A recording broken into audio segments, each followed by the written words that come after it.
ตัวจะออกตัวเป็นไงคือพวกพี่สวยมันสินะเปล่าจะสวยมันแล้วบิตเตอรี่กับลูกนี่หายไปไหน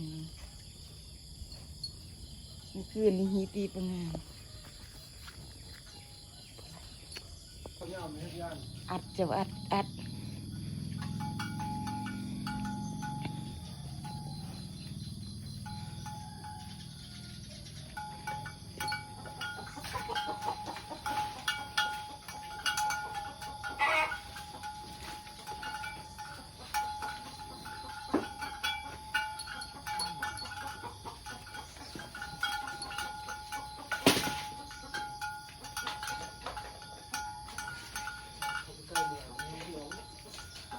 พูอะแม่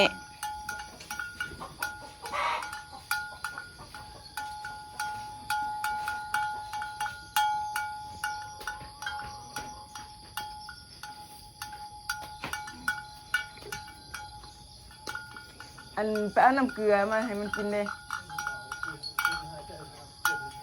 มันก็เมื่อยแล้วมันก็จะกินเลย